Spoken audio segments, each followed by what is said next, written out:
Continuity of government's inland triangle.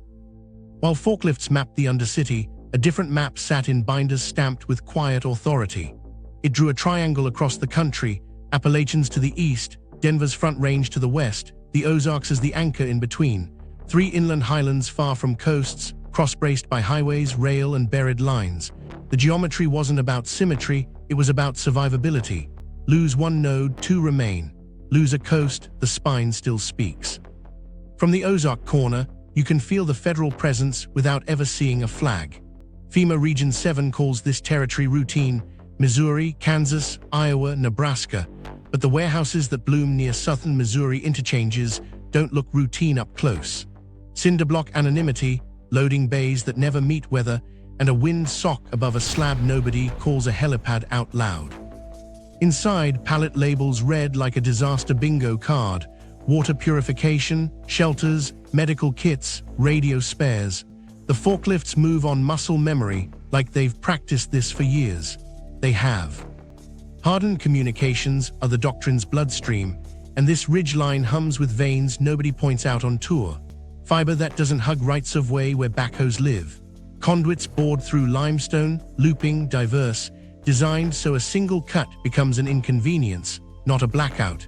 Microwave hops you don't notice unless you know which towers to watch at sunset. And on certain ridges, dishes that don't point at popular networks at all, troposcatter links that bounce signals off the lower atmosphere. A Cold War trick revived for a world that learned how to sever cables.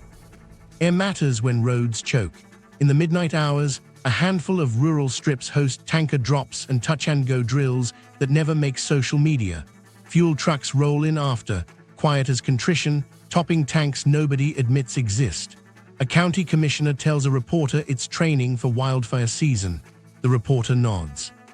Meanwhile, an avionics tech swaps a transponder on a plane that isn't supposed to loiter here, and the manifest lists equipment, where a less careful form would say repeaters.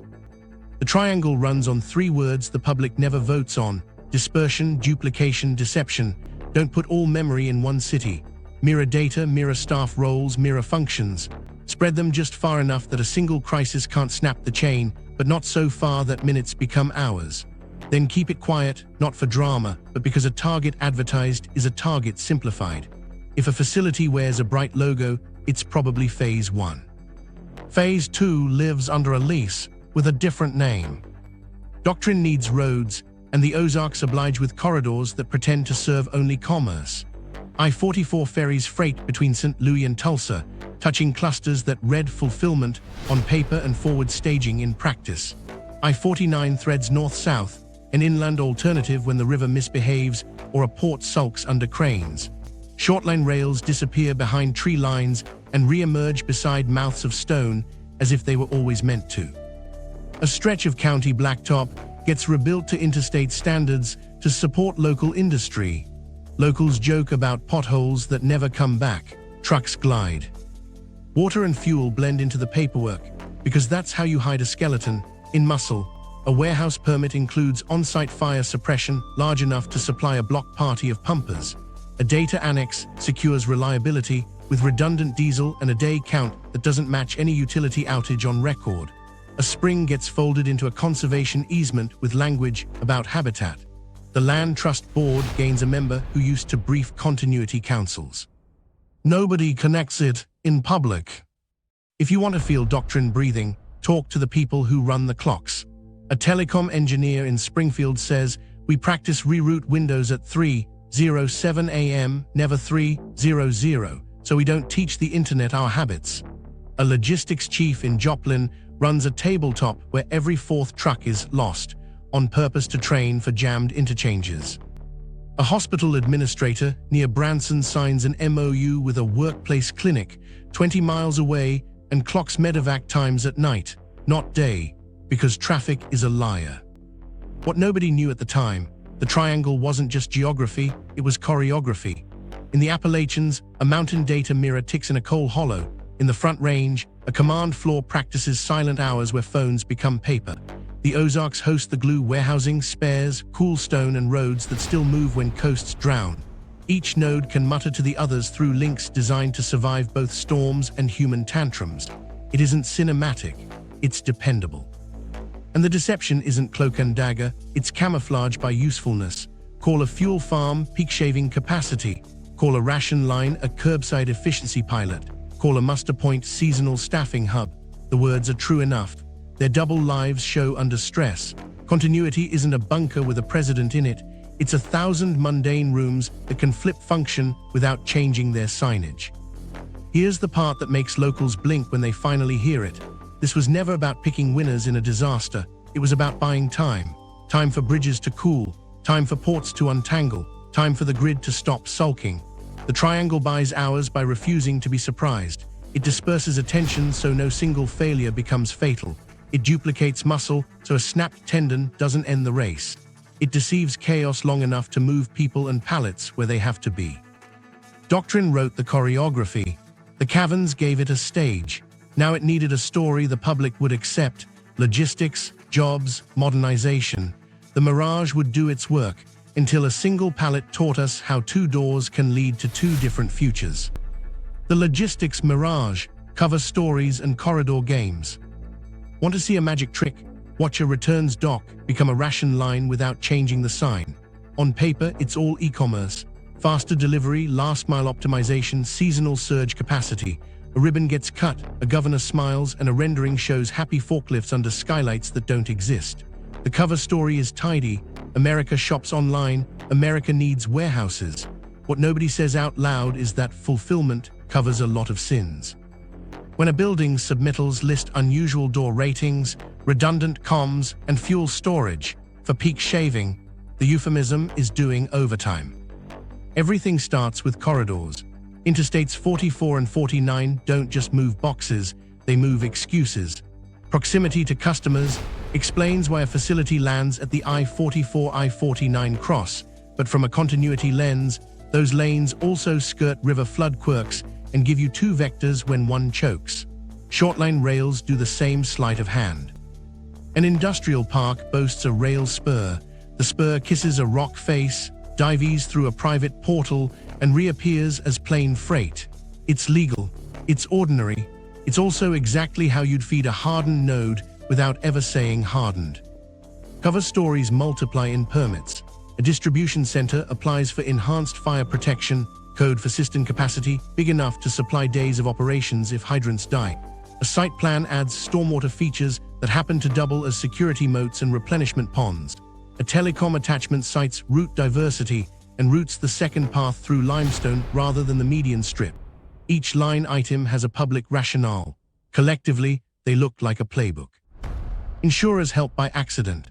Offer a discount for resilience features and watch applicants discover a taste for thicker walls, deeper footings, and dual generators with day counts that don't match ordinary outages. Critical refrigeration redundancy reads like a grocery chain caring about ice cream. It doubles as a promise that the node keeps humming when the zip code blinks. Underwriters love lower loss ratios. Continuity planners love how underwriting moves budgets they don't control. Then there are the truckers' tales, the folk history of the mirage. One driver swears his dispatch sent him to a coordinate, not an address.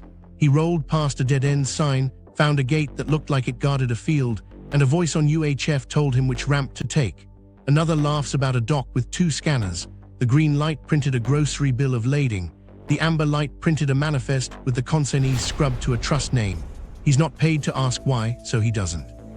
He knows his trailer temp is logged with a seriousness that outstrips lettuce. Intermodal chess gets creative. A cluster along I-44 markets itself as a reverse logistics hub, returns, refurbish, recirculate. Meanwhile, the site's geometry lets you flip to outbound ration packs with trivial changes. A crossdock along I-49 has seasonal capacity that strangely aligns with hurricane calendars, not Christmas. Brokers whisper about blackout windows where slots vanish because a retailer drill takes the board. No one's lying. They're just not telling the second story. Fuel and water hide in the margins. A permit for backup generation lists tank volumes with decimals that suggest more than code minimum. A neighboring parcel gets a quiet variance for bulk liquids and looks like an ag supplier until you notice the depth of the pad, and the security lights tuned for long, even coverage. Water rights stack through easements that sound like stewardship and behave like sovereignty. Exclusive draw allowances tied to conservation language and monitored by a consultant whose resume includes federal acronyms you don't see on county paperwork. Microwave and fiber play peekaboo. A utility map shows one carrier. A Leon filing hints at dark capacity reserved under separate LLC. Tower applications cite broadband improvement, but the antenna angles don't serve neighborhoods. They bridge ridge to ridge, building a private spine the public can't see. At 3 a.m., latency wobbles in a coastal metro and a test light comes on in a limestone room. Nobody outside notices. Inside, the drill log gets another green check. Workforce programs complete the disguise. Grants fund advanced logistics training, RF scanners, cold chain protocols, incident response. To a sheriff, that's safer trucking. To a planner, it's a labor pool that can pivot to emergency distribution without teaching from scratch. The hiring language filters for background checks and badge discipline. Applicants think security theater. Managers think gate integrity. Local politics adds its own layer. Commissioners want jobs, residents want quiet. Developers promise both and mostly deliver. In exchange, they get road upgrades to industrial specs, turning radii generous enough for panic maneuvers and signal timing that favors heavy rigs at odd hours. The mirage thickens because everyone benefits until priorities collide. A neighborhood loses water pressure during a heat wave. A rumor says an industrial user filled tanks. The utility blames a break. Maybe they're both right. Here's where the cover slips briefly. A state press release celebrates an e-commerce facilities resilience award. The bullet points list exactly what a bunker would want: dual utility feeds, islandable microgrid, on-site medical, redundant comms, perimeter hardening. The word bunker never appears. Commenters cheer efficiency. A planner somewhere exhales. A checklist just got funded without a fight. The corridors don't just move freight, they move stories that keep people calm. If you can call a ration route a returns lane, you protect the lane from panic. If you can call a muster yard a surge lot, you protect the yard from crowds. If you can call a priority conv perishable rescue, you give troopers a script that clears intersections without lighting up scanners. The mirage is mercy as much as misdirection. Follow one palette long enough and you see the game. Labels that change function without changing code, docks that pivot with a keystroke, corridors that stay open because their purpose never sounds dramatic. The cover stories aren't lies, they're shields. And behind them, a country rehearses a kind of survival it hopes never to admit it needs. One palette, two doors, a micro-investigation. If a single palette could talk, what would it confess? We started with a palette that behaved like it knew a secret. Dairy, stamped for a big box grocer, left a processing plant outside Tulsa at 38 degrees. Our logger, tucked behind a carton, rode along. The line looked normal until an 11-hour flat spot appeared, temperature holding like it was parked in a winter that didn't exist. The route miles said open road. The thermal curve said stone. The bill of lading should have been boring. Consignee, a distribution hub outside Springfield. Carrier, a familiar name, but the payer field was odd. A risk subsidiary attached to a reinsurer, not the retailer. You don't see that on milk. Someone upstream wanted the liability and the data inside their own walls. We pulled prior bills. This wasn't a one-off, it was a pattern every third week. At the dock, the foreman talked like a man who seemed too much to be impressed. He remembered colors, not names. Green badges scan left, amber scans right. He didn't elaborate. We watched a shift where line hauls kissed bays, doors popped, and the air rolled cool enough to fog breath in August. At Bay 12, our pallet slid to a scanner with a green blink. Then a handler waved it past a yellow stripe painted across the concrete. The ambient dropped 5 degrees. Our phones lost bars like someone pinched the sky. Here's the trick most people miss. The second door isn't a door. It's a change in jurisdiction. Past the stripe, radio chatter switched channels. The cameras wore different housings. An EMT cart idled with its lights off and a paramedic who didn't look bored. A supervisor's badge carried 2 frequencies. At a turn, a wall-mounted map showed the facility in 2 halves with different floor managers, different incident numbers, different contacts for escalations. The public half had a PR email, the other half had initials. We didn't push our luck, we let the logger tell the story. The curve held at 58 for those 11 hours, wavered briefly at loading, then settled again as the trailer rolled back into daylight. The pallet delivered, scanned to the grocer, and was on shelves 2 days later. Customers ate yogurt. Nobody knew their breakfast spent a night in a room that doesn't exist to Google. The clipboard told us more than anyone meant it to. A name, first initial, last name, popped on a transfer sheet. We ran it through county filings. It matched a manager at a family office that recently bought Lakeshore on a quiet Ozark arm, plus 3 parcels inland under trusts with cheery names. The same office had stakes in a cold chain fund and a data resilience venture. Their press releases spoke about stewardship. Their deeds hugged springs. We followed a second load to test the edge of coincidence. Same shipper, similar SKU, new consignee, a returns consolidation site along I-49. The logger dipped under 60 and stayed. The bills payer line routed through a captive insurer linked to a coastal conglomerate that has public climate risk disclosures thick as a novel. The driver said the address wasn't an address. He drove to a coordinate, called a number on paper, and a voice told him, Gate 3, then right at the cones. He laughed when we asked if it felt strange. They paid attention in 5 minutes, he said. Strange pays. Dock workers don't gossip, they trade tells. Badge color flips at the tunnel bend. Amber means you keep walking. The carts with blue strobes never stop for smoke breaks. One described the second scanner as the one that hums. Another said the doors breathe. The pressure equalizes when you step through, ears popping like you're landing. None of this proves drama, it proves differentiation. We pulled procurement notices and found anomalies dressed as best practice. Thermal integrity verification for ordinary dairy. Chain of custody audit, clauses that read like pharma. A spec sheet required cellular denial mitigation, which is a polite way to say radio independence.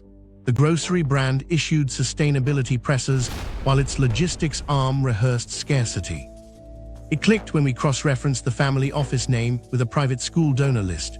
The school hosted micro-campus, open houses on parcels, a short helicopter hop from Cavern hubs. The office bought beef contracts from ranches tied to the same watershed protection easements they'd helped fund. Water, food, data, stacked, proximate, convertible. The grocery pallet was a bridge between public necessity and private continuity. So what was the pallet really? Food, yes, but also a key. It unlocked a path that split mid-journey. Door A fed the store. Door B fed a model that prices which doors open when fuel is tight and fiber blinks. The reinsurer payer line wasn't charity, it was rehearsal.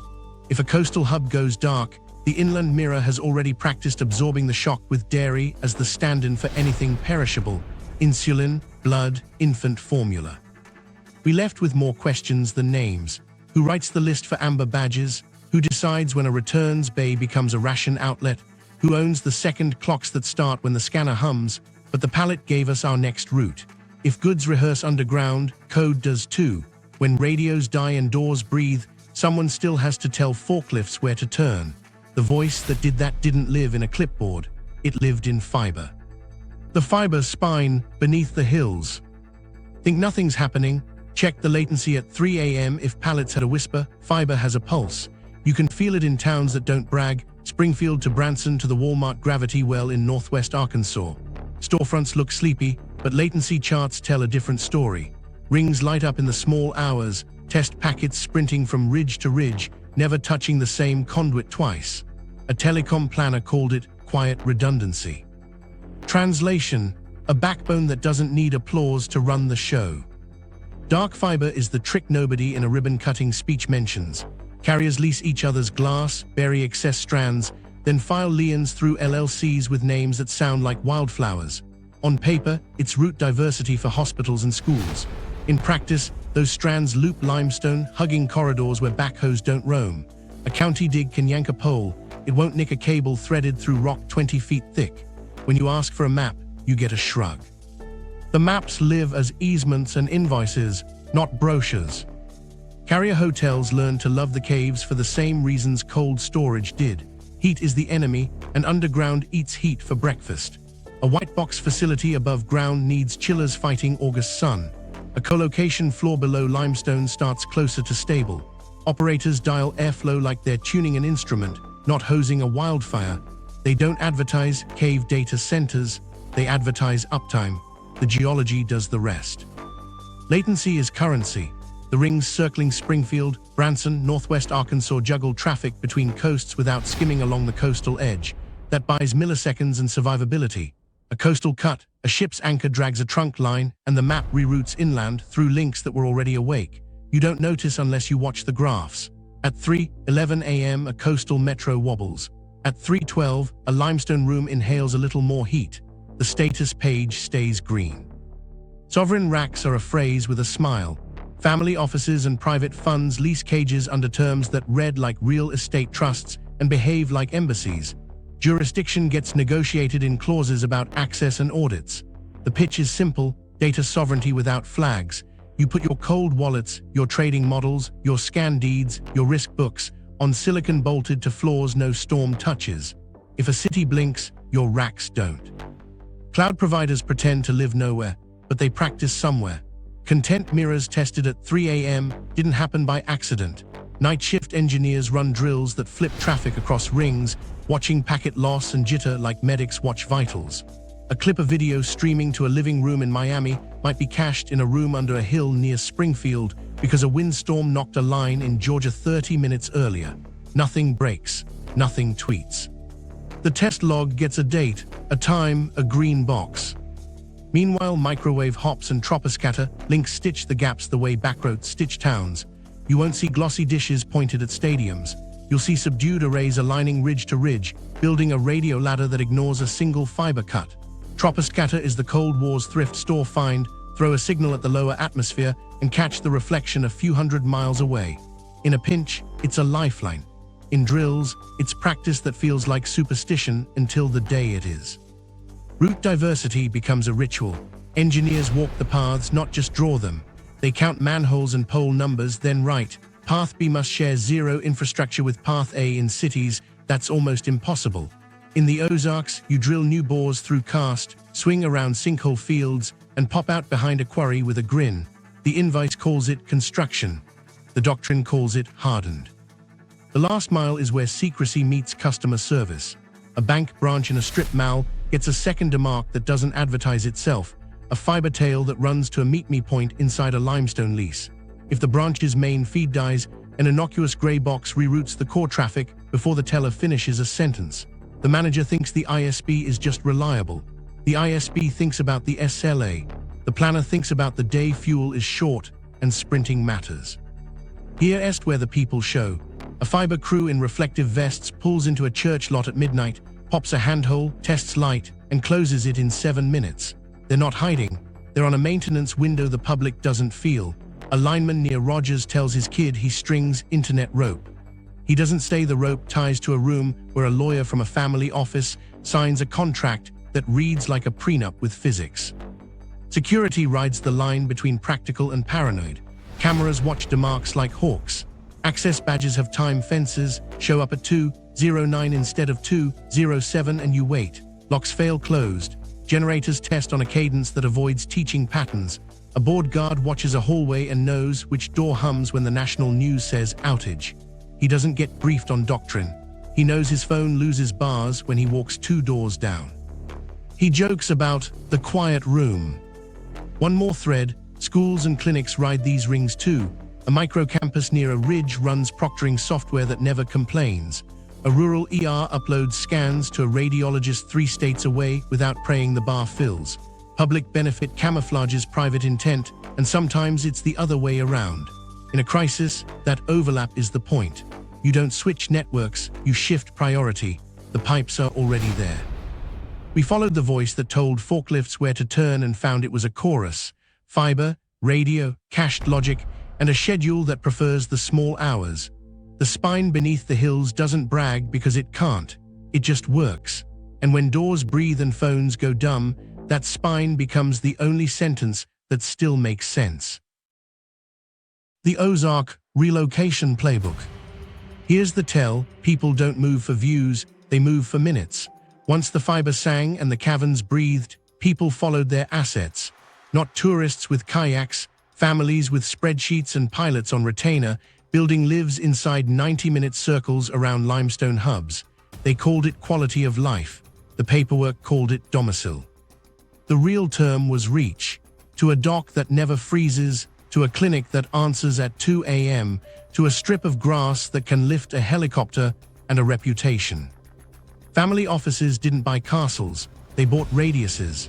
Search briefs read like ops notes, no more than 90 minutes by SUV to 2 separate cavern complexes, 15 by air to a third, line of sight to a ridge for microwave. Parcels stitched across counties under trusts named after trees. Houses looked modest from county roads, then unrolled into depth.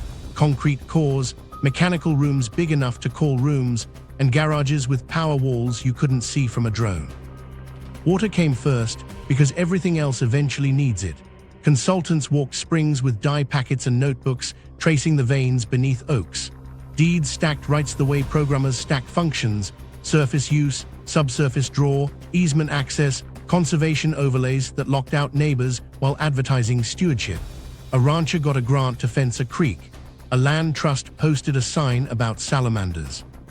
Behind both, a schedule set pumped cycles that never stressed the aquifer on paper and never left the tanks below half. Food was security you could chew. Beef shares tied to herds within the same watershed, slaughter windows synced with freezer loads under stone, seed vaults labeled in handwriting, doubles mirrored 3 counties away. Soil labs popped up in outbuildings where a tractor used to nap. The pitch wasn't apocalypse, it was independence from the calendar. Droughts came, summers shrugged.